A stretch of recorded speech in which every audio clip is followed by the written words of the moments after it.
Okay, so my birds had a nice long soak in the brine, and all I did was pull them out, let them drain off a little bit, and you want to make sure you kind of pat them dry at this point.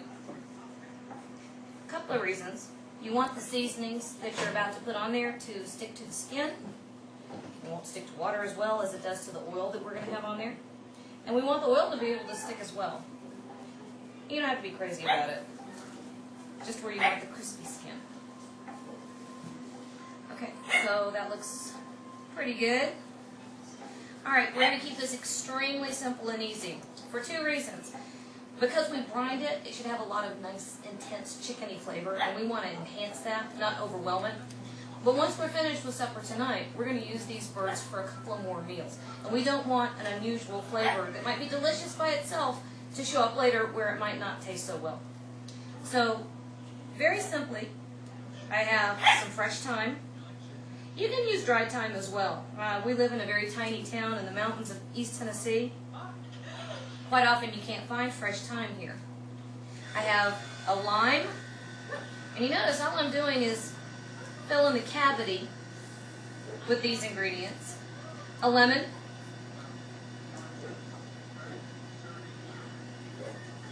some onion, get it on in there, it'll fit.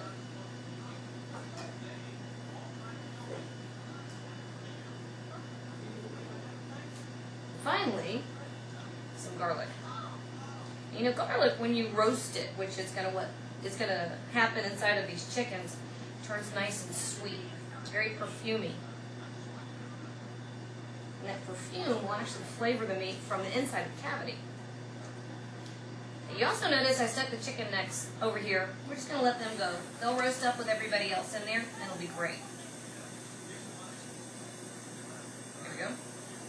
So the next thing we want to do is just very simply trust these birds. Now, I have no formal training whatsoever. I couldn't trust a chicken the right way to save my life. So what you really want to accomplish when you trust a chicken is to turn it into a very neat, compact package so that it cooks evenly. And frankly, tying a piece of string around it, sticking a bow on top, works just as well as any other method. So that's what we're doing here. This will hold the wings close to the body. Oh, my oven's hot enough. This will hold the wings close to the body so that they won't burn. Instead, they'll roast at the same rate as the rest of the bird. That's my 5-year-old. Apparently, I'm interrupting his TV show. All right. So we're going to do the same thing to the legs. Older dog, Max. See, come right up under here. Catch those legs. Well, I slipped. Catch those legs, both of them. Just like that. This gives you a much greater chance of having the dark meat and the light meat cook at the same rate, which makes for a better bird. If you ever get one of those birds that has the silly little white pop-up timer, ignore the timer. It's just that will lead you down the road to desolation. It's awful. But don't pull it out. Leave it there, because if you pull it out, you've got a hole where all the juice is going to run out. All right, this is just a good quality olive oil. We're going to give him a quick drizzle. Okay. And again, this is SOS. Nice and heavy on the seasonings on the outside. This is what will, This is what will flavor the skin. And as it roasts, the juices will come down and they'll collect in the bottom here.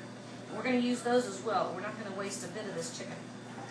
Okay, now at this point, they're going to go into a 500-degree oven. And yes, you want 500 degrees on the oven.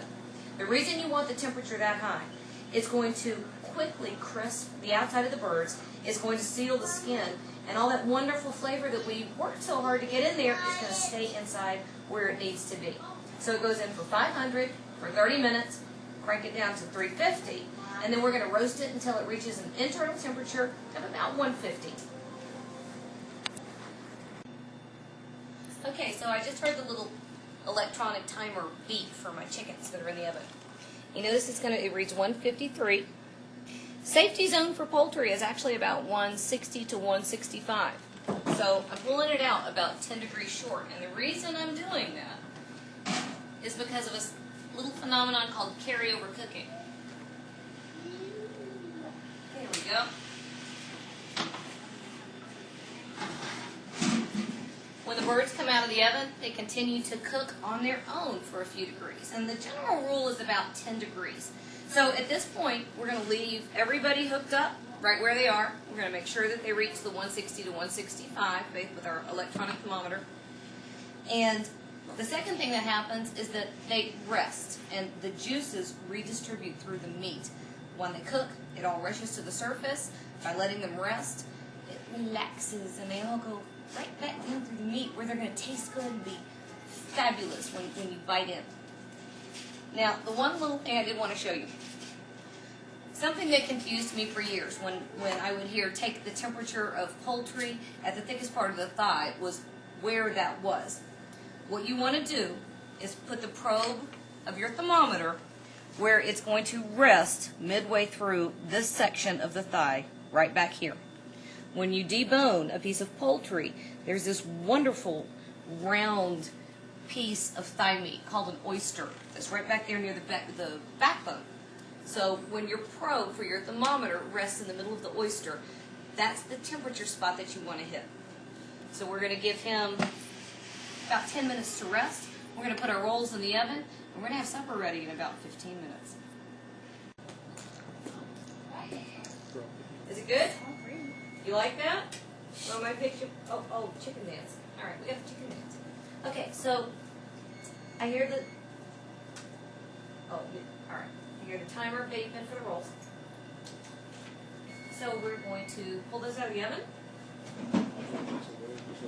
We're going to get rid of the twine. Pull him off. All right, so this is what you're looking for. You see the juices on the platter that have come out of the chicken while he's rested are running clear. That's beautiful and perfect. And when you go to carve a chicken, come right down here through the thigh. You can see how he's right here. That's where those clear juices are coming from. That's perfect. So to really test it though, you want to see if you've retained the moisture in the meat on the breast. That right there is what shows you that that chicken is pretty daggone good. You see the juices coming out of that? You know you want that.